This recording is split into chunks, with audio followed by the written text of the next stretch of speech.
my dear student, welcome back to Sanvi Mathematics classes. In this video, we are going to do the second part of the reducible form, and that is the question number 2 from the exercise 3.6. चलिए start करते हैं. तो question number second में क्या बोला है यहाँ पे देखिए, formulate the following problems as a pair of what equations and hence find their solution. पहले formulate करिए उसको इक्वेशंस में, then find the what their solution, ये आपको बोला है. अब उसकी फर्स्ट पार्ट में क्या दिया है, देखिए क्वेश्चन क्या है यहाँ पे, ऋतु कैन रॉ डाउनस्ट्रीम. देखिए वर्ड है इंपॉर्टेंट यहाँ पे, क्या है देखिए downstream 20 kilometre in 2 hours. 20 kilometre downstream में कितने टाइम में कवर करती है, 2 आवर्स में. And upstream 4 kilometre in 2 hours. अगर आप स्ट्रीम में जाती है तो सिर्फ 4 किलोमीटर कर पाती है 2 आवर्स में. ठीक है. So what we being asked, find her speed of rowing in still water. देखिए ध्यान रहे, रुका हुआ पानी है, इसका मतलब सिर्फ किसकी स्पीड होगी, वो सिर्फ Ritu. And the speed of the current, the speed of the current means speed of the water by which it is what flow. ठीक है. So try to understand the concept, then you will be what finding very simple what the questions related to what this particular downstream and the upstream. Simply assume कि यहां पे एक water है. ठीक है, ये ऐसा वाटर है. Okay, and let me take this is what moving in this direction. So this is moving with some speed that we are going to consider. Okay, ये कुछ स्पीड से मूव कर रहा है and there is a girl who is what Ritu. वो यहां पे क्या कर रही है, तैर रही है इसमें. ठीक है. So she is what rowing in this particular water bodies. ठीक है. वो अगर डाउनवर्ड डायरेक्शन में जाती है, मींस डाउनस्ट्रीम में जाती है, तो उसको 2 आवर्स लगते हैं 20 किलोमीटर के लिए. तो हम कैसे अज्यूम करेंगे और कैसे इसको फॉर्मुलेट करेंगे. मान लीजिए जो करंट है उसकी जो स्पीड है वो क्या है, y किलोमीटर पर आवर है. उसकी जो स्पीड है वो क्या है, y किलोमीटर पर आवर है. और ऋतु की जो स्पीड है उसकी मान लेते हैं वो क्या है, x किलोमीटर पर आवर है. ठीक है, x किलोमीटर पर आवर. तो अभी इसी को मैं लिखता हूं, देखिए कैसे लिखेंगे अभी यहां से, और कैसे इसको फॉर्मुलेट करके हम सॉल्व करेंगे. मान लीजिए यहां पे कि late the speed of Ritu in still water be x kilometre per our. उसकी जो स्पीड है वो क्या है, x kilometre per hour. And speed of current b y kilometre per hour. ठीक है.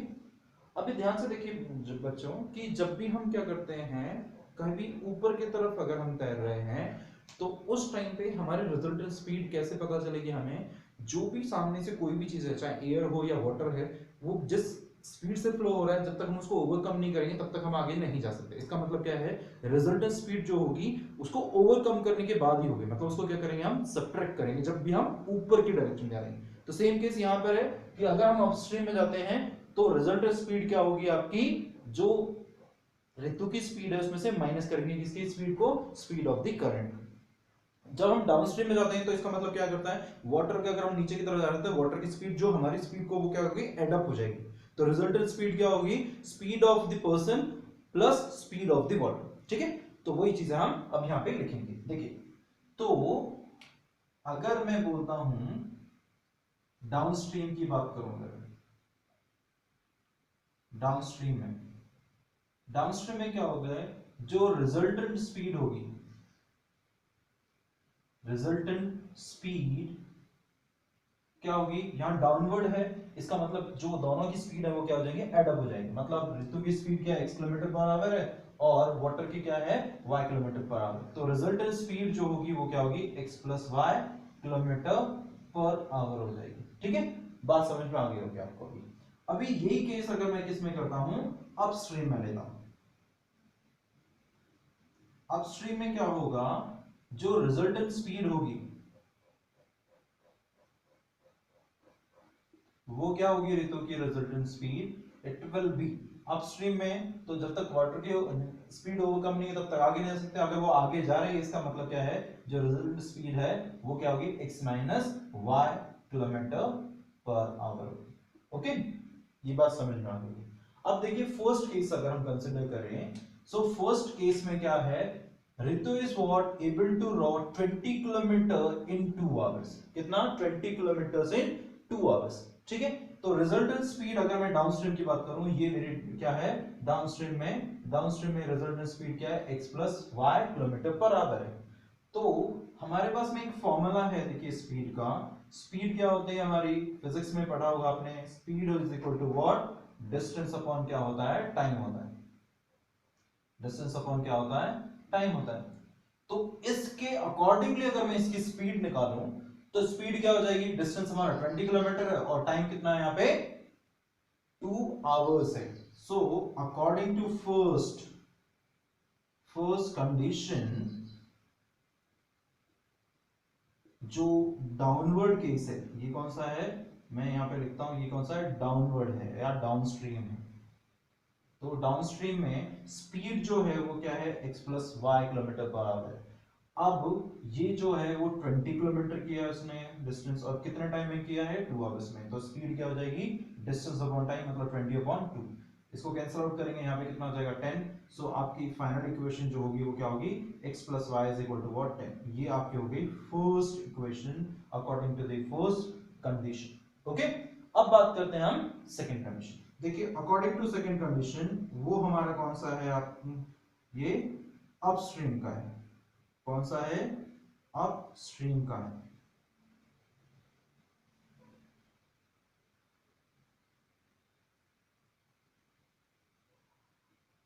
अकॉर्डिंग टू सेकंड कंडीशन हमें क्या मिलेगा, देखिए यहां पे स्पीड जो होगी, क्योंकि यहां पे क्या है, अपस्ट्रीम है, तो अपस्ट्रीम में रिजल्टेंट स्पीड क्या है, यहाँ पे x माइनस वाई है।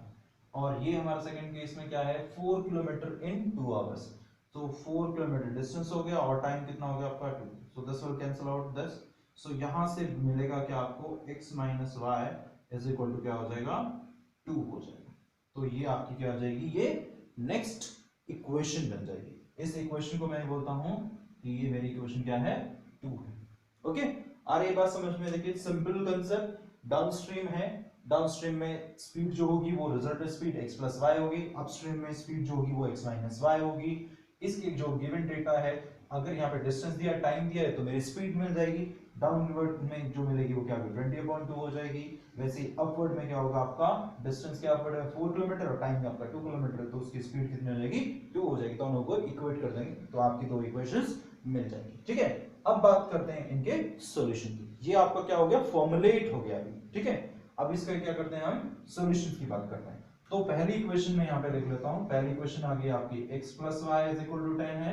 सेकंड इक्वेशन जो आ गई वो क्या आ गई, x minus y is equal to क्या हो गया, यहाँ पे 2 है।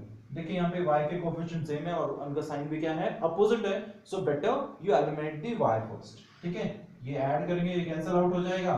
सो x प्लस x क्या होगा, यहाँ पे 2x इज इक्वल टू, यहाँ पे कितना हो जाएगा, ये 10 प्लस 2 इज 12।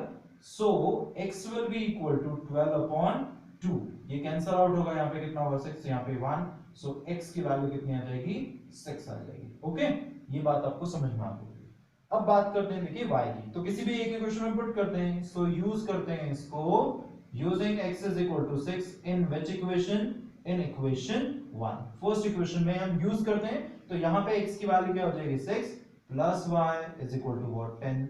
सो y की वैल्यू कितनी हो जाएगी, 10 minus 6 which is nothing but what, 4। तो y की वैल्यू कितनी आ गई आपकी, 4 आ गई। ओके, तो इसका मतलब क्या है कि ऋतु की जो स्पीड है, ऋतु की जो स्पीड है स्टिल वाटर में वो कितनी है, 6 kilometre per hour.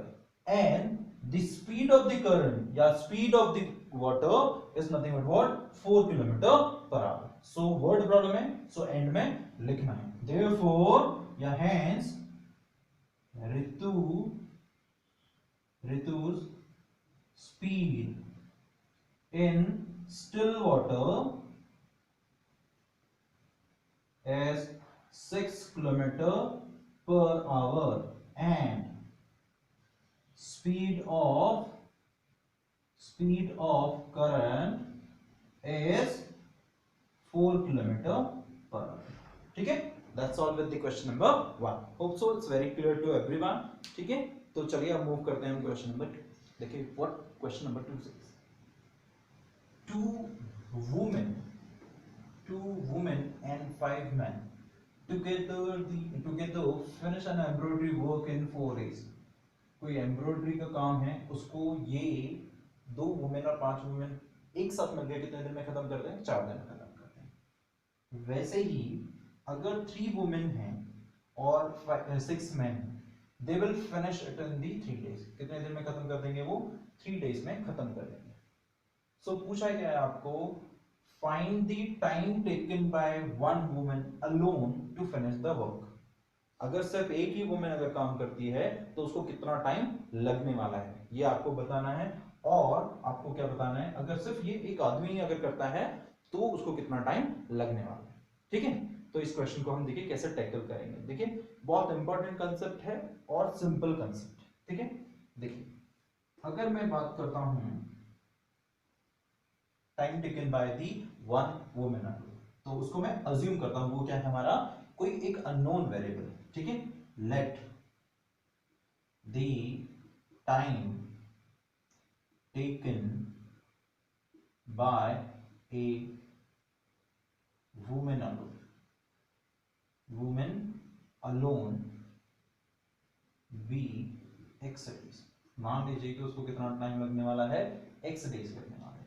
And time taken by one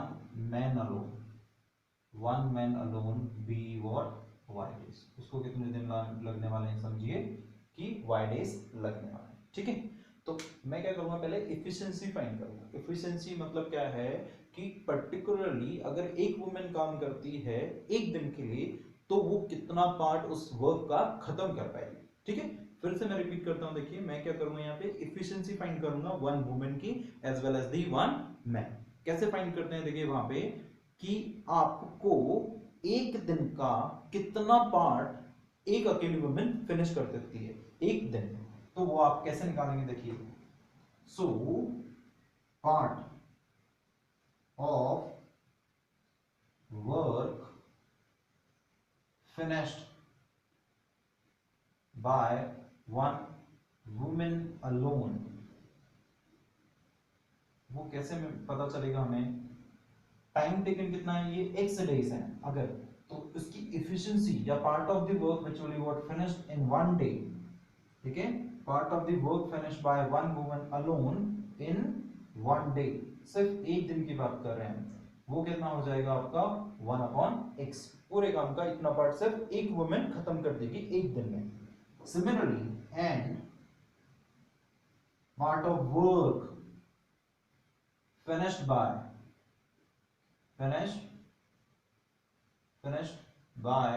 one man alone in a day, एक दिन में। तो यहाँ पे उसको एक आदमी को पूरा खत्म करने के लिए कितने वाई डेज लगते हैं, तो एक दिन का काम कितने में खत्म हो जाएगा आपका? एक दिन में कितना काम खत्म हो जाएगा आपका? 1/y part of the total work will be what finished by the one man. ठीक है, अब देखिए यहाँ पे ये फॉर्मुलेट कैसे होगा अभी। ठीक है, ये बात है, अगर आपको क्लियर है तो फॉर्मुलेट करना इजी होगा। अभी मैं क्या करता हूँ, पहला जो केस है ये हमें 4 डेज के लिए दिया है, तो मैं क्या करता हूँ यहाँ पे 2 वुमेन और 5 मैन अगर सिर्फ एक ही दिन के लिए काम करते हैं तो कितना पार्ट खत्म हो जाएगा काम। ठीक है, सो एक वुमेन के लिए अकॉर्डिंग टू फर्स्ट कंडीशन, मैं इसमें फर्स्ट कंडीशन में जा रहा हूं। ठीक है, फर्स्ट कंडीशन में क्या है, एक वुमेन की जो इफिशिएंसी है एक दिन की, वो कितना पार्ट खत्म करेगी? 1/x। सो 2 वुमेन की इफिशिएंसी कितनी हो जाएगी? 2 into 1 प्लस 5 मैन की efficiency 5 into the efficiency of what 1 person और 1 मैन, वो कितनी है यहाँ पे? 1/y। ठीक है, इज इक्वल टू, ये पूरा काम 4 दिन में खत्म होता है तो एक दिन का काम कितना होगा आपका? 1/4 होगा। ठीक है, ये बात आपको समझ में आ गई होगी।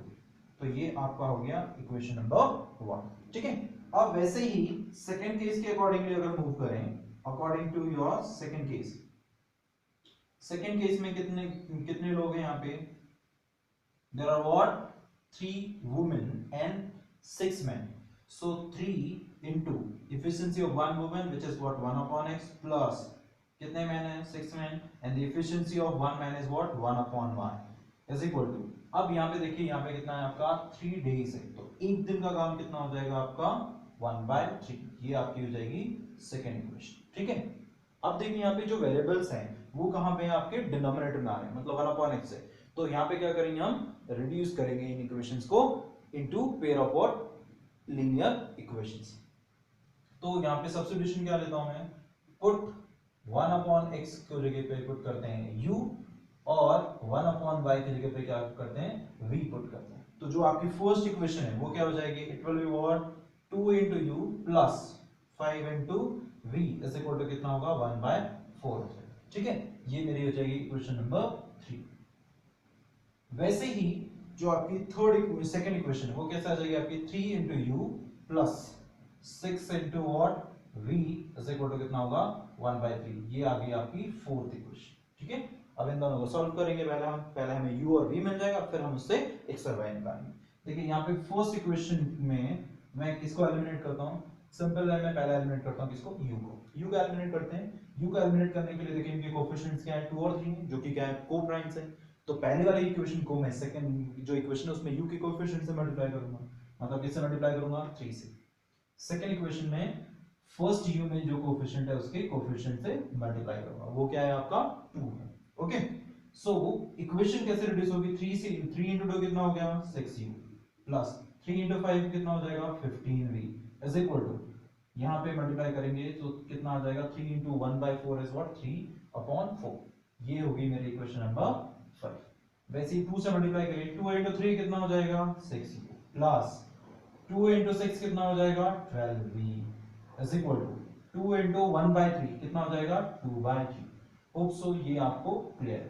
आगे बढ़ते हैं, अभी देखिए ध्यान से, अब यहाँ पे किसकी कोएफिशिएंट आपको सेम दिख रहे हैं, u के कोएफिशिएंट। ठीक है, तो यहाँ पे हम क्या करेंगे चेंज करेंगे इनके साइन, तो माइनस करेंगे, ये माइनस हो जाएगा, ये माइनस होगा और ये भी क्या होगा माइनस होगा, this will what cancel out, ये क्या हो जाएगा कैंसिल हो जाएगा। अभी 15 में से 12 जाता है तो कितना बचता है आपका 3 बचता है, so this will be what 3v is equal to, अभी देखिए यहाँ पे क्या आएगा 3/4 माइनस ये क्या होगा 2/3। ओके, अब देखिए यहाँ पे सिंपलीफाइड करेंगे तो क्या हो जाएगा, देखिए यहाँ पे 4 और 3 का एलसीएम कितना आता है 12 आता है, ये 12 आ गया। अब इनको क्या करेंगे इक्विवेलेंट करेंगे, सो फर्स्ट इक्वेशन में किससे मल्टीप्लाई करना पड़ेगा 12 करने के लिए डिनोमिनेटर 3 से, सो 3 into 3 कितना हो जाएगा ये 9 हो जाएगा। ओके, माइनस इसको इक्विवेलेंट करने के लिए डिनोमिनेटर 12 कितना हो गया यहाँ पे 4 से मल्टीप्लाई करें तो 4 into 2 कितना हो जाएगा 8 हो जाएगा। सो हमारी जो सिंपलीफिकेशन इक्वेशन आएगी, सिंपलीफाइड इक्वेशन जो आएगी वो क्या आएगी 3v is equal to 9 minus 8/12। So this implies कि v is equal to 3v is equal to कितना हो जाएगा, इट विल बी व्हाट 1/12। तो यहां से v की वैल्यू जो आएगी वो कितनी आ जाएगी 1 अपॉन, ये 3 यहाँ पे मल्टीप्लिकेशन में उधर क्या आएगा डिवाइड में जाएगा, मींस ये क्या हो जाएगा 12 into 3 हो जाएगा। सो 12 into 3 कितना होता है 36, ये हमारी वैल्यू आ गई किसकी v की आ गई। Okay, is this clear? अब ये आगे बढ़ते हैं, देखिए v की वैल्यू आ चुकी है, अब हम किसकी वैल्यू निकालेंगे, हम u की वैल्यू निकालेंगे। ठीक है, तो u की वैल्यू निकालने के लिए हम किसी एक इक्वेशन में इसकी वैल्यू पुट कर देंगे, तो मैं यहाँ पे पुट कर रहा हूँ किसमें, I will put it in the equation number 3, मैं किस इक्वेशन में पुट कर रहा हूँ थर्ड इक्वेशन में पुट कर रहा हूँ। ठीक है, लेट्स मूव, इसको कर देते हैं इरेज। चलिए, तो अब हमारी सेकेंड इक्वेशन में यूज करेंगे, using v is equal to 1/36 in equation 1, first equation में यूज करते हैं।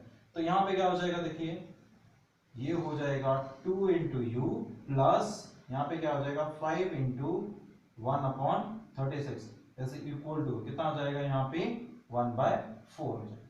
सिंपलीफाइड करिए, this will be what 2u is equal to क्या होगा यहाँ पे 1/4 एज इट इज, ये यहाँ पे प्लस होता जाएगा क्या होगा माइनस, तो माइनस में क्या आएगा 5 से मल्टीप्लाई करेंगे तो ये क्या होगा 5/36 हो जाएगा। सिंपल कैलकुलेशन पार्ट है, it's very simple.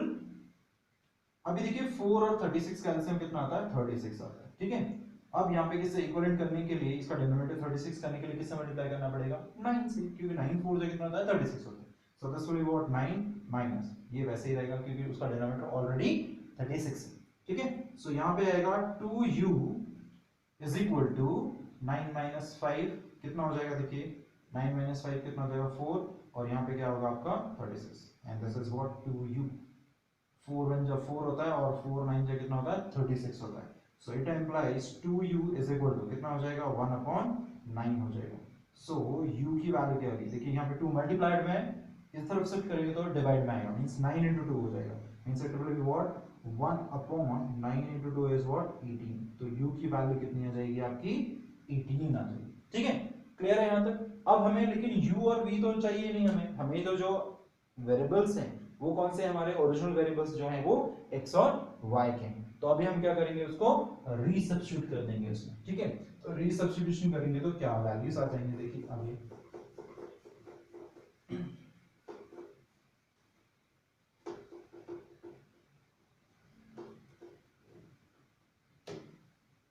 Now u की वैल्यू 1/18 है। Now this is here on the right. Now ये हमें पता है 1/x is equal to क्या है u है। So this implies कि 1/x जो है u की वैल्यू कितनी आ गई है 1/18 आ गई है। So it implies कि x की वैल्यू कितनी आ जाएगी 18 आ गई। ओके, न्यूमरेटर सेम है तो डिनोमिनेटर भी क्या होना चाहिए सेम आना चाहिए।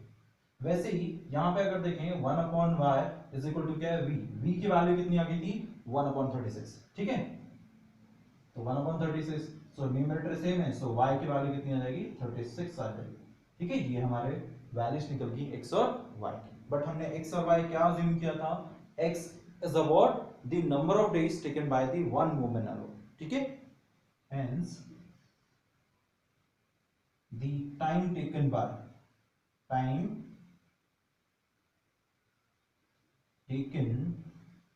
बाय one woman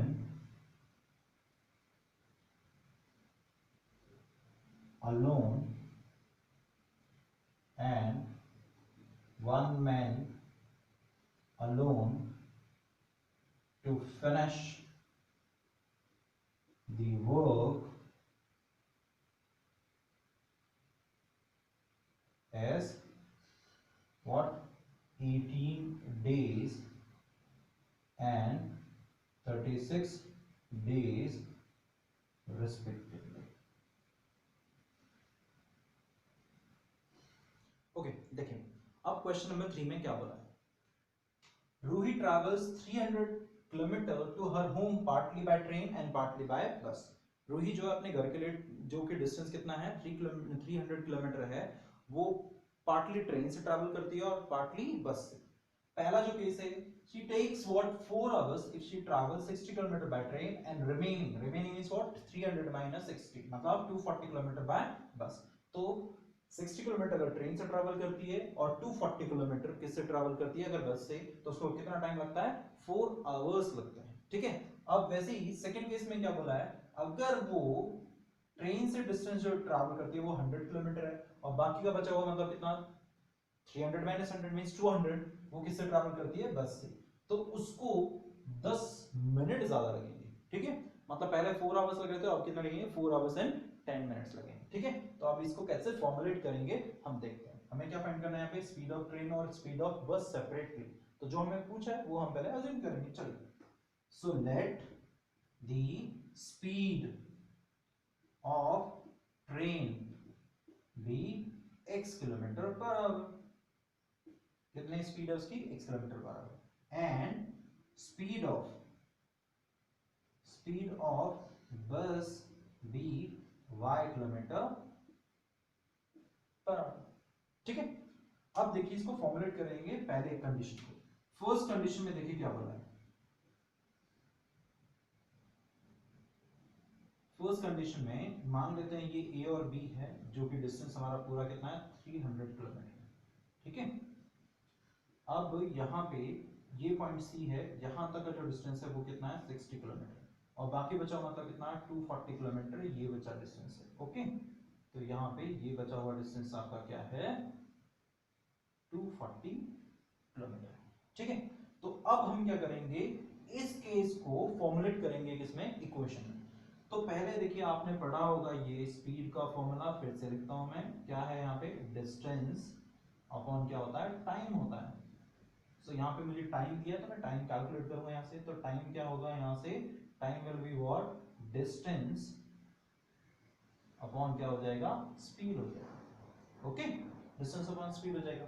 सो पहले मैं ये जो टाइम होगा यहाँ से ए से लेके सी तक, जो कि किससे ट्रैवल हुआ है, ट्रेन से, वो कैलकुलेट करूंगा। So let me take time taken by train, यहाँ पे जो ट्रेन है उसका जो टाइम टेकन उसको t1 से डिनोट करता हूँ। तो डिस्टेंस कितना हो गया हमारा 60, और स्पीड ऑफ द ट्रेन क्या है यहाँ पे, x है।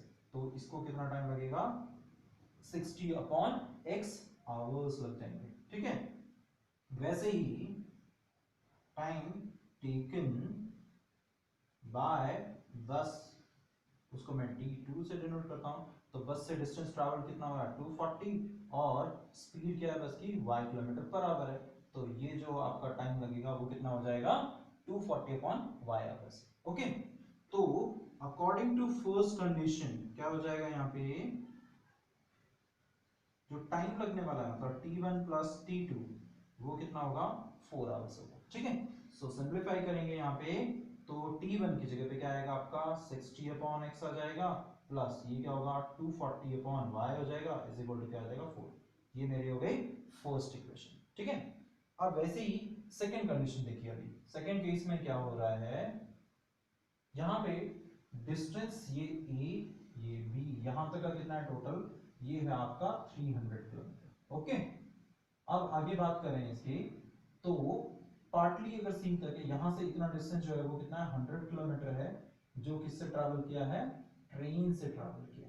बाकी का बचा हुआ यहां से यहां तक का कितना हो जाएगा, 200 किलोमीटर, जो कि किससे ट्रैवल किया है, बस से ट्रैवल किया है। सेम कंडीशन वैसे ही निकालेंगे यहाँ पे, पहले केस में जो टाइम आएगा, टाइम टेकन बाय ट्रेन, उसको मैं डिनोट करता हूँ t1 से। तो डिस्टेंस यहाँ पे कितना है, 100 किलोमीटर है, और इसकी स्पीड क्या है, x किलोमीटर पर। तो इसको ट्रेन से ट्रैवल करने के लिए कितना टाइम लगा, 100 अपॉन x आवर्स। वैसे ही टाइम टेकन बाय बस कितना हो जाएगा, t2, जो कि कितना हो जाएगा, 200 अपॉन y आवर्स हो जाएगा। ओके, तो ये हमें टाइम मिल गया, इसको t2 से डिनोट किया।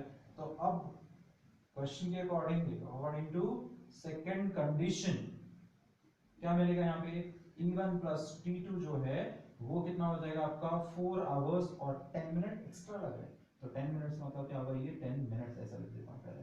ठीक है, करिए इसको फॉर्मुलेट, तो ये हो जाएगा आपका 100 अपॉन x t1 प्लस ये क्या होगा, 200 अपॉन क्या हो जाएगा यहाँ पे y इज इक्वल टू ये 4 आवर्स प्लस 10 मिनट्स को आवर्स में करेंगे तो कितना हो जाएगा, 10 अपॉन 60, ये कट हो जाएगा। सिंपलीफाई करिए इसको, 4 1/6 है, मतलब कितना हो जाएगा, ये 25/6 हो जाएगा। Okay, clear, 6 into 4 is 24, 24 plus 1 25, so 24/6 हो जाएगा। लिख लेते हैं यहाँ पे 100 upon x plus 200 upon y। ठीक है, अब मैं देखो इसको सिंप्लीफाइड भी कर सकता हूँ, यहीं पे सिंप्लीफाइड कर लेते हैं, देखते हैं क्या होगा। 25 से ये दोनों भी डिविजन है, 100 भी और 200 भी। 25 से डिवाइड करेंगे तो क्या आएगा, 25 4 जो 100 होता है मींस 4 अपॉन x आ जाएगा, प्लस 25 8 जा कितना होता है 200, so 8 upon y is equal to 25 1 जा 1 होता है, सो 1 अपॉन 6। ये हो गया आपकी सेकंड क्वेश्चन। देखिए अभी यहां से क्या हो गया आपके, ये फॉर्मुलेट हो गया आपके, अभी तक सिर्फ अभी तक आपका क्या है, ये फॉर्मुलेट हो गया, means first part of the question is what done. Now you need to solve that, उनका सॉल्यूशन फाइंड करना है आपको। देखिए अब वो कैसे करेंगे आप, अभी दिख रहा है कि आपके जो न्यूमरेटर्स हैं उसमें आपके वेरिएबल्स नहीं है, वो कहां पर है, आपके डिनोमिनेटर्स में। तो जब भी ऐसा होता है तो इसका मतलब रिड्यूस करना होगा इक्वेशंस को। ठीक है, तो मैं रिड्यूस करूंगा यहाँ पे, देख लीजिए अभी। तो सब्स्टिट्यूशन क्या लेते हैं, देखिए आप ऑलरेडी इससे पहले वीडियो में मैंने ऐसे क्वेश्चंस बताए हुए। ठीक है, तो पहले मैं इस इक्वेशन को ऐसे ही रहने देता हूं और सेकंड इक्वेशन को भी वैसे ही रहने देता हूं।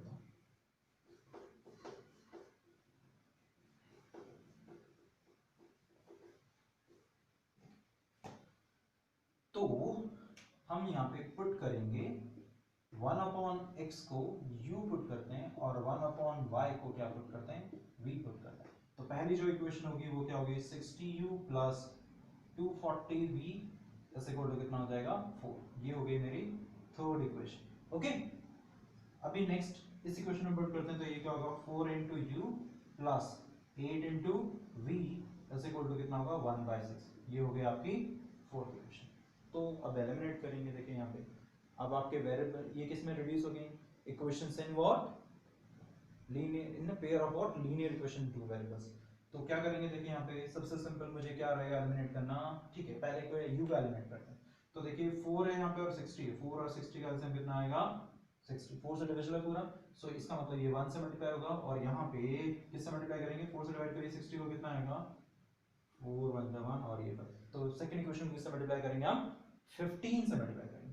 तो चलिए लिख लेते हैं फिर से, ये होगा 60u plus 240v is equal to कितना होगा ये 4। इसमें कोई चेंज नहीं होगा, let it be what the fifth equation. इसको 15 से मल्टीप्लाई करते हैं तो कितना आता है 60u plus 15 into 8 is what 120। Okay, 120v is equal to ये कितना आएगा 15/6 आएगा। ठीक है, अभी और भी सिंप्लीफाइड हो सकता है। देखिए यहाँ पे ये 3 से डिवाइड करो, 3 2 6 होता है और 3 5 क्या होगा 15। चलिए मतलब 5/2 आ जाएगा। ये आपकी इक्वेशन होगी, आपकी इक्वेशन नंबर 6। तो एलिमिनेशन करना है। अब मैं इन दोनों इक्वेशन को यहाँ से इरेज कर देता हूँ, अभी इनका कोई काम नहीं है यहाँ पे। तो एलिमिनेट करना है, साइन चेंज होंगे क्योंकि सेम साइन है कोएफिशिएंट्स के, ये कैंसिल हो जाएगा। 240 में से 120 जाएगा तो कितना बचेगा 120, ये 120v इज इक्वल टू यहाँ पे क्या होगा 4 माइनस 5/2। सिंप्लीफाई करेंगे यहाँ पे कितना हो जाएगा 8 minus 5, so this is 120v। So this will be 120v is equal to 3/2। Okay, यहाँ से 3 1 3 और ये कितना होता है 40 हो जाता है। सो v की वैल्यू क्या आएगी 1/40 into 2 कितना हो जाएगा 80 हो जाएगा। सो v की वैल्यू कितनी आ जाएगी 1/80 आ जाएगी। अब बात करते हैं हम u की, तो कैसे फाइंड करेंगे, using v is equal to 1/80 in equation. किसमें यूज करूँ मैं, जल्दी इजी वे से मिल जाए। चलिए मैं थर्ड में यूज कर रहा हूँ। ठीक है, इन तो this will be what 60 into u plus 240 into 1/80 is equal to what 4। यहाँ से 0 कट हो गया, ये कितना आएगा 3 आ जाएगा। So this will be what 60u plus 3 is equal to what 4। So 60u is equal to 4 minus 3 कितना हो जाएगा 1 हो जाएगा। ठीक है, ये 3 तो जाके माइनस होगा। So u is equal to कितना होगा 1/60। लेकिन हमारा प्राइम टारगेट तो ये नहीं था, क्योंकि हमें जो इक्वेशंस मिली हैं फॉर्मुलेट करके उसमें क्या आपका x आ रहा है, तो फिर हम रीसब्स्टिट्यूट करेंगे जो हमने सब्स्टिट्यूशन किया। ठीक है, तो हमने क्या लिया था यहाँ पे 1/x इज इक्वल टू क्या था u था, which implies 1/x is equal to 1 क्या होगा 60 यहाँ से। ठीक है, सो दिस implies आपका x इज इक्वल टू कितना हो जाएगा 60 होगा। ठीक है, x क्या हो गया 60 हो गया। वैसे ही 1/y इज इक्वल टू क्या था v था, this implies 1/y is equal to 1 क्या होगा 80 इंप्लाइज क्या होगा यहाँ पे y की वैल्यू कितनी हो जाएगी 80। ठीक है, वैसे यूनिट लिख सकते हो क्योंकि यहाँ पे ये क्या आएगा किलोमीटर पर आवर आएगा और इसकी भी यूनिट क्या आएगी किलोमीटर पर आवर आएगी, क्योंकि दोनों भी क्या है आपके स्पीड है। ठीक है, तो इसका मतलब क्या है कि जो हमारी ट्रेन है उसकी स्पीड जो है वो कितनी है 60 किलोमीटर पर आवर है, और जो बस है उसकी स्पीड क्या है यहाँ पे 80 किलोमीटर पर आवर। ठीक, with this exercise we are ending with this chapter. ठीक है, इसी के साथ ये चैप्टर खत्म होता है। नेक्स्ट वीडियो में मिलेंगे नेक्स्ट चैप्टर के साथ में। ठीक है, till then take care, bye bye. Thank you very much for seeing my video. Thank you very much.